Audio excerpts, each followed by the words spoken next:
How's it going, everyone? AFC Finners here. We are back up north for EFL action as Salford City face Walsall in League 2. It's funny because today I will have seen the grounds of both teams who are playing because we came past Walsall's ground on the motorway. I got my 88 Netherlands shirt that arrived yesterday. Tom, thank you for joining us up north. How are you doing? I'm alright, mate. How are you? I'm alright. So you will remember the last time we came to Manchester for this series. We did 2 games in a day. Oh. Hi everyone. Just going to say, we met one of our fans up at, where was it? Kiel? Yeah, again, the services. Kiel. So we just want to say hi to that guy. We forgot to catch his name, but we know he's a Newent fan. Hi to that guy. We're famous now. Yeah, this will be good. We're slightly hoping we'll meet some of the class of 92. Nice to be back up north. Nice to be back for EFL action. Let's see what Salford City has to offer.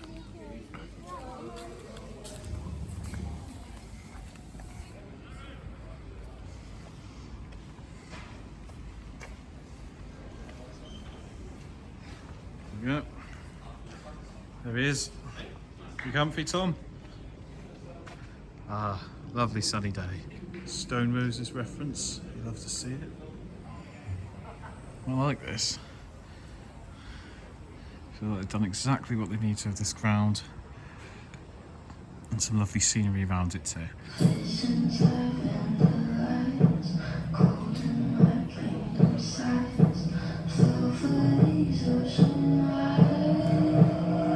My lunch here, veggie options, is called Sagaloof pie. Apparently it's a curry. I'm not the biggest fan of curry normally, but let's give it a try.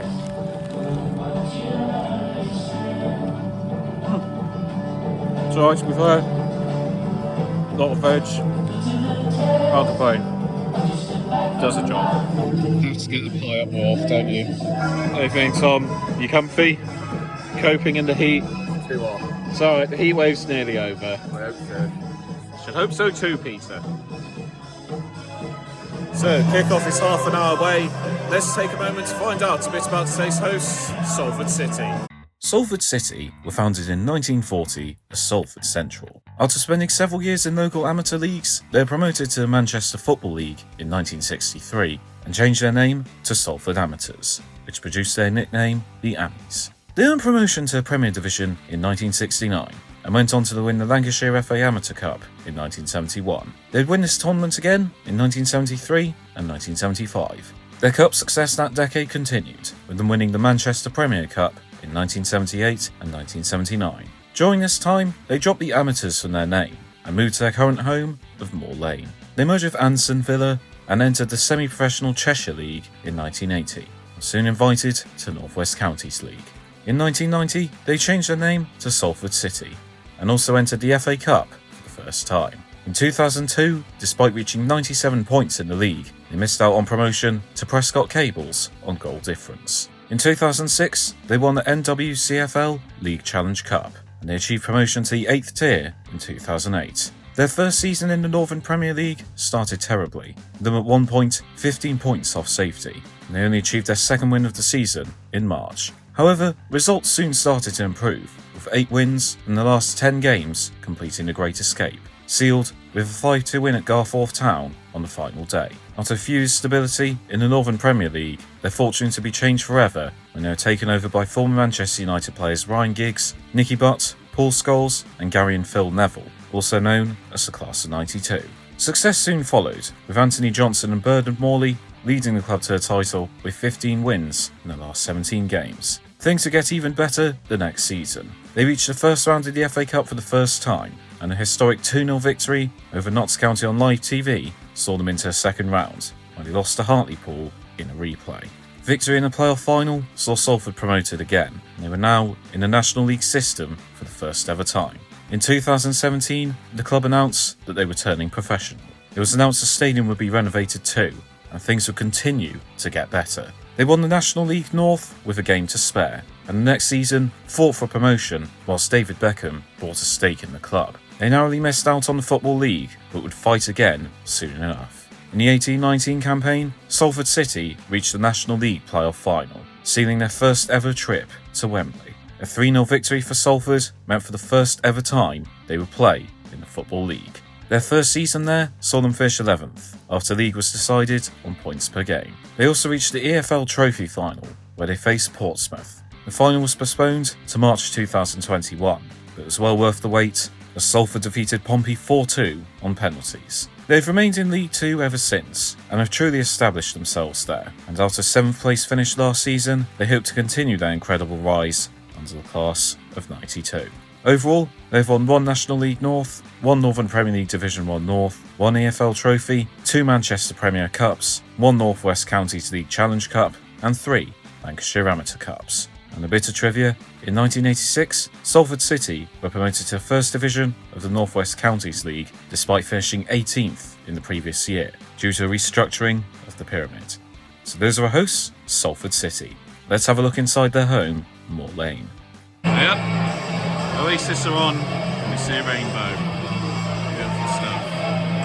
There we go. We have King Cantonar in attendance. We've got the Pogues on. Life is good. After our trip to Ireland. The old town.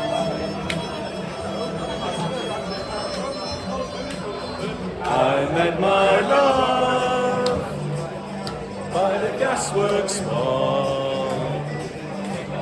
Dreamed a dream by the old canal. I kiss my girl by the factory wall. Dirty old town, dirty old town.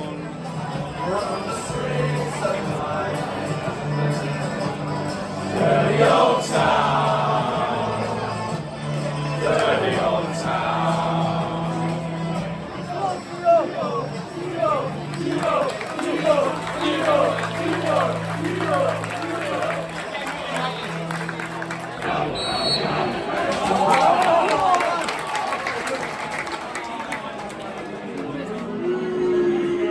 He failed to take a centre for it. He's paid to do that for a living, and he failed to take a centre. It's a funny old game. Funny old game.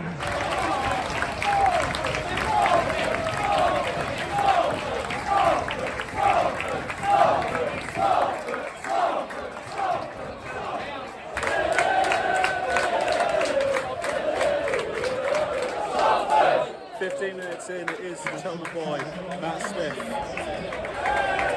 It is the Cheltenham boy, Matt Smith, who scores the opener. Salford have been all over him. It was crossed in, it bounced off Matt Smith and trickled into the net. Well-deserved lead. It's not going to be a 0-0. Salford 1, Walsall 0. It's not a 0-0. It's not a 0-0. Yet again, it's not a 0-0.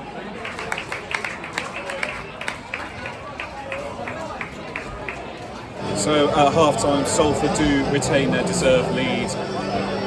Walsall haven't really got a look in, but you never know, it's a game of two halves. But either Salford will seal it or Walsall will come back into it, we'll have to see. Tom, what do you reckon will happen in the second half? They'll play for. I don't know why I'm bothering you so much. Half-time, 1-0. What's that doing in outfield?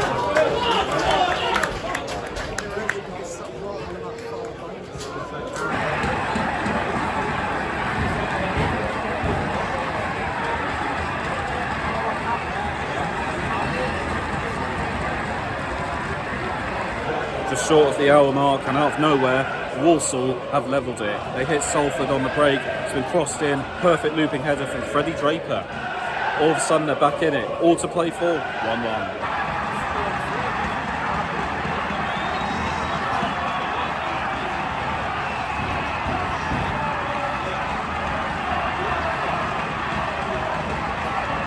Walsall have turned it around with just over 10 minutes to go. There was a scramble in the box, they pounced forward and it fell to Oisin McAtee. He's turned it in, limbs in their way, and never would have expected this at the end of the first half, but here we go. 2-1 to Walsall.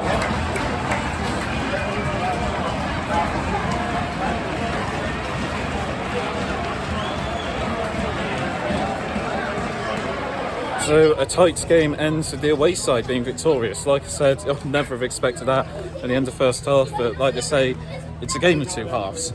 So yeah, commiserations to Salford. I think a loss was a bit harsh on them because they pounded on the door towards the end of the game, but just couldn't get through, just never fell in the right place for them. Fair play to Walsall, they took the two major chances they had, and that's why they're the victors. So 3 goals, keeping up a great goal scoring tally for this season. We are going to head to the club shop now, as we were unable to do so before the game, but let's try and get a badge.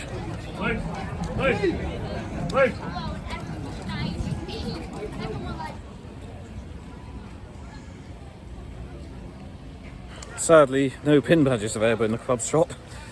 Oh well. Nothing available in the club shop. Yeah, I'll tell you more in the ratings. But yeah, let's head to Salford Lads Club. Here we are, the Mecca for Smiths fans. Here we are, Salford Quays. Right, Tom? Hello. Over there, Media City, NFL match of the day. So, had a fun day. Nice to walk around these docks. Tom, thank you for the long drive. Anything to add? No. Oh well. I'll leave you. Thank you to the north. Let's rate the experience of Salford City. So we'll start off as always with welcome, and this is something they did well. Every single member of staff we spoke to is very engaging and helpful, and the stewards there were happy to guide us around. They all said hello when we walked past, chatting. One of them commented on my Netherlands shirt, said how much he liked it. So it's always nice when you come to a ground and staff immediately engage with you, makes you feel like royalty, and they did very well with this. There wasn't really anyone in the stadium I had any issue with at all. Felt very comfortable around their fans too. Short and sweet, I think the welcome gets an 8 out of 10. Next up, food and drink. I think the options they had there were rather straightforward. They had, sweets, chocolate, Coke, chips, all the kind of things you'd expect. I think they deserve a lot of credit. There's a decent vegetarian option there for the pie. I'm not the biggest fan of curries, but this wasn't spicy, so it wasn't too much of an issue. But I think overall they do exactly what they need to with the food. It's not really anything like groundbreaking or incredible, but it doesn't have to be. As long as you have a decent variety of options for something to fill you up, that's all it needs to be. So it could maybe be 1 or 2 more options there, but it's not something I'm going to lose sleep over. I'll give the food and drink a 7 out of 10. Atmosphere, I loved when they were all singing Dirty Old Town before the game. That was a lovely moment.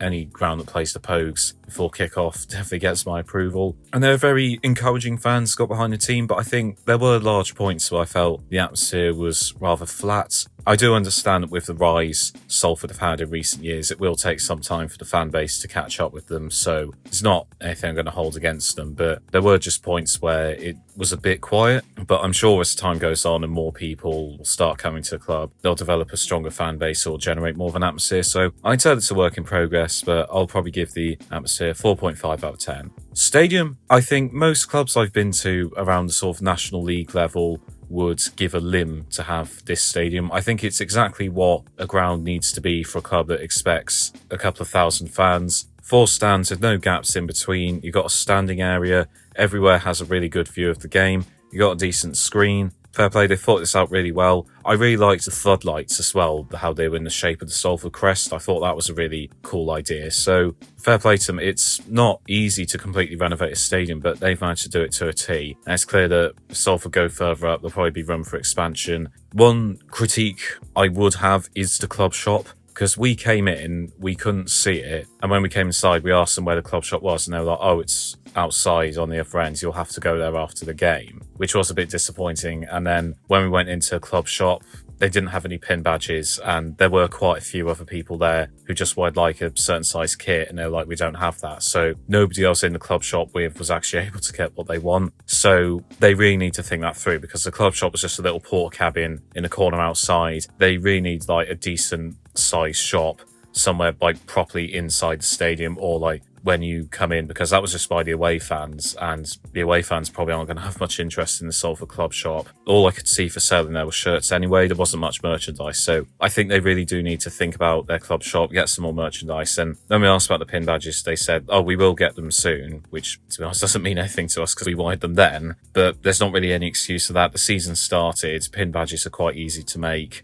You really should get that done. But again, I think they're a club that have had such a quick rise. There'll be a lot of things that need to catch up with the level they've got to. But apart from the club shop, I think that was a really good stadium, very well thought out. I loved all the flags behind us in the ground. So yeah, they've put a lot of thought into stadium. They haven't just done anything generic cookie cutter. It's very well done, and just need to sort the club shop out. But apart from that, I think you have a solid grounds that many clubs will envy. So I'll probably give the stadium a 7 out of 10. And finally, value for money. It was okay for this one. The ticket was £17, including the booking fee. Some people argue that's too much, some argue that's reasonable. I think it's okay. The way ticket prices are going, that's all right. The pie and coke I got was £6 in total, which I think was probably a little bit too much. But again, it was nothing that left my jaw hanging on the floor. Because we weren't able to get to club shop, there wasn't really much else we could assess in terms of value for money. But I think they also understand that, like, they're work in progress and they need to get people through the door, so not charging ridiculously outrageous prices. It was reasonable value for money, nothing really to majorly complain about. So short and sweet again, I'll probably give the value for money a 7 out of 10. So thank you, Salford, a very nice ground to go to. It's a shame about the result. I don't think they deserved the loss, but ho hum, that's how it goes sometimes. It's a great place to go in Manchester. It's nice to do another one up north. And it's, you know, if you go up there, you'll be able to spend a fun day. You can go around to Salford Quays or head into Manchester. There's plenty of options that you could turn it into a big day for. So thank you, Salford City. All the best in League 2. May your rise continue. Thank you for watching. I've been AFC Finners. See you next time and stick with us as we go ground to ground. AFC Finners out.